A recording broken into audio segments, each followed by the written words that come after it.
I picked up a Stanley number 192 Rabbet plane. Got it cheap, so I thought it'd be fun to buy it and clean it up and try it out. I enjoyed my Stanley number 78 Rabbet plane. This is really more of a single-purpose plane in that it doesn't have the duplex locations for a blade up at the bullnose, but it's just a simple, about an 8.5-inch long plane. The 192 is also a narrow plane. It's only an inch wide. It has a depth stop.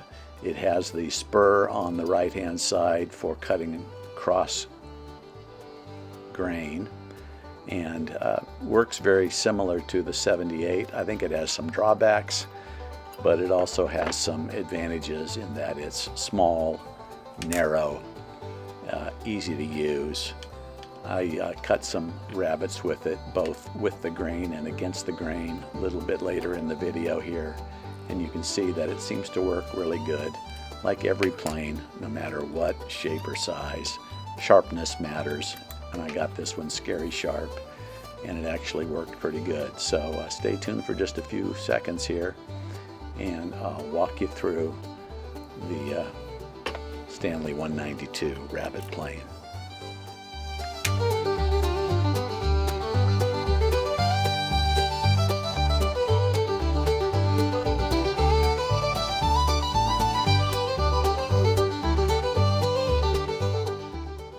Stanley made a whole series of these Rabbet planes, the 180 series and the 190 series. They all started in 1886. The 180 series is exactly like the 190 series. The difference is the 190 series has the spur on the right-hand side for cutting across the grain. You can see the 190 series lasted all the way until 1962. They quit the 180 series in 1918. The difference between the three sizes are the 180 and 190 are 1.5 inches wide, the 181 and the 191 are 1.25 inches wide, and the 182 and the 192 are 1 inch wide. This video is about a 192.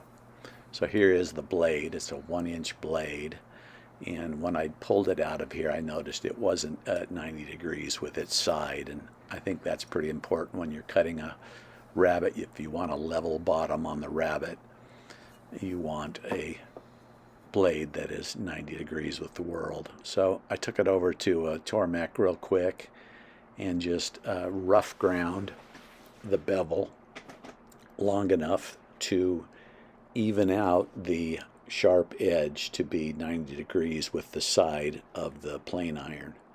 Once I had that at 90 degrees, I was able to take it over to basically sandpaper and a diamond stone, and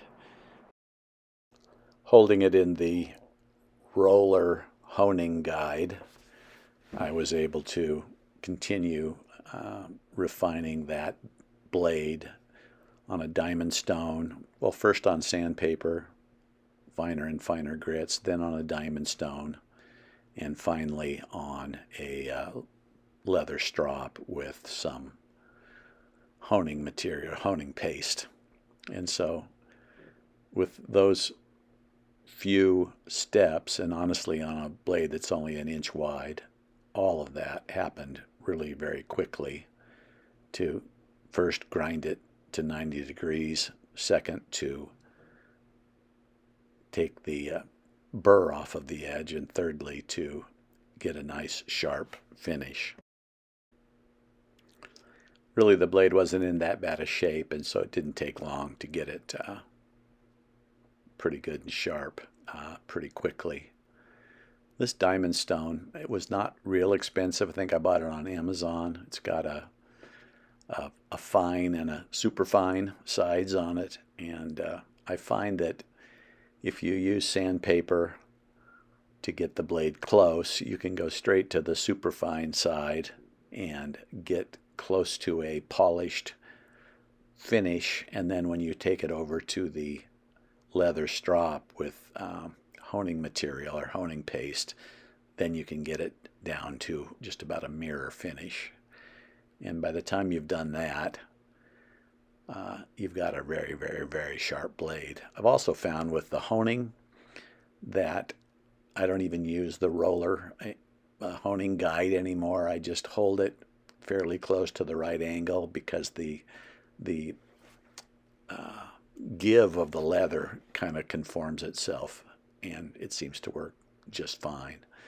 Then I took both sides and the bottom of this, and again with a piece of 220 grit paper, wet and dry, on a piece of glass to hold it level. I just wanted to not much more than just sort of polish these three surfaces. I was not concerned about levelness or 90-degree-ness. I tried that up against a square. The thing seemed very, very accurate, so I wasn't worried about that. I was doing this mostly just to shine up those three edges, take a little bit of the kind of a corrosion kind of pitting that was on all three of those surfaces, and just to smooth them out. So once I did that, I used a little paste wax on all three surfaces, the bottom and both sides, in order to make the plane slip easier. You will notice that even the left side of this plane has been milled at the factory to be 90 degrees with the bottom and flat, so that you could use a fence on both the left or the right hand side of this plane to begin your rabbet cut. Some people have called this rabbet plane a dado plane.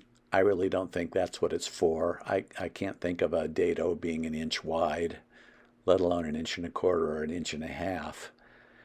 It really is meant to be a rabbet plane. That's what Stanley calls it, is a rabbet plane. But the downside of this plane, and I must say the downside as compared to a Stanley 78, is that it doesn't have a fence. So in order to use this plane to at least begin a rabbet cut, you have to clamp some kind of a caul, some kind of a fence to the work. And you'll find that that's the way I did it. I would clamp a piece of wood to guide the right hand or left hand side of the plane. And once you're in a little bit of depth, the rabbet that you started will actually guide the right hand side. In my case, that's what I did. You can see I just clamped a board to the edge of the piece of wood that I was going to cut the rabbet in. I kept a little right hand pressure on the plane to keep that right flat side against the flat of my fence that I had clamped to the board. And again, once you're in here, maybe even just a 1/16, maybe an 1/8 of an inch in, you can get rid of the clamped on fence and just let the edge of your cut become the guide to the right hand side of the rabbet. Hope all that makes sense. Because the other downside, you could say, is since you've had to clamp a fence to the right hand side of the plane, you cannot use the depth stop. So I found that I would just plane in about an 1/8 of an inch, remove my clamped on fence, put the depth stop on the plane, and then continue that rabbet. And the depth stop then allows you to get a perfectly level rabbet front to back. If you try to get a level line by just scribing a line on the edge of the board or just eyeballing it, it really is hard to get a level rabbet. But with the depth stop on the plane, it'll just cut until it stops and you're level from front to back. And so that's what I found myself doing. I tried this on 2 or 3 different kinds of wood. I tried it on some fir. I tried it on some cherry. I tried it on some beech. And in the cross-cutting, I even tried it on hickory, which you can't have a harder wood to cut cross-cut than hickory. It's very stringy wood. But you can see the great shavings I'm getting off of this. Again, it's an easy plane to handle because it's so narrow. It's waxed up. It's nice and smooth. It rides nicely against the right-hand side and against the bottom. And you can see I get a pretty quick rabbet cut with just a few strokes. So here once I got down, maybe I got down 3/16, maybe an eighth, I've put on the depth stop, and I'm going to finish this rabbet using the depth stop. Again, that'll allow you to get a perfectly level rabbet, the full length of the board. And I had this thing so sharp that I was able to get it a little deeper and take off pretty good sized shavings. And you can see I'm getting a ribbon of wood, the full length of that rabbet on each stroke. So it gives you a very nice rabbet with the grain. For against the grain, I tried it on some fur here, and then again in a second here I'll show you I tried it on a glue up of hickory. You've got to use the spur. You can see I've got the spur out there. I had to get it really sharp, and I have to admit I think I'm in too deep with that spur. I should probably file that down and make it shorter. But you can see the rabbet edge I got on this glued up hickory. I got a very nice edge using that spur, and with a clamped fence on the right hand side. And then once I was in a little bit of depth, again I was able to get rid of the fence, put on the depth stop, and even against the grain on hickory, which I don't think you could do worse, I was able to do that so to speak freehand without a clamped fence, and I got a really decent against the grain rabbet cut in the edge of that hickory. Something else that's different between this and my number 78, at least my late number 78, is that it has a blade adjustment lever. However, I don't know that it's all that handy. This plane, you basically get the blade tight, and then I find that you just give it a tap with a small hammer, try a little bit, give it another tap, try it again, give it another tap.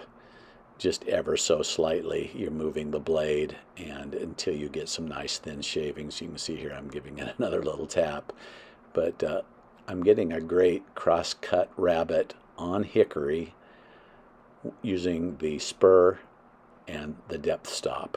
So pretty trick little plane, considering I got it for dirt cheap, and I've added it to my collection. So there it is, the Stanley number 192 rabbet plane. Here it is compared to a 78.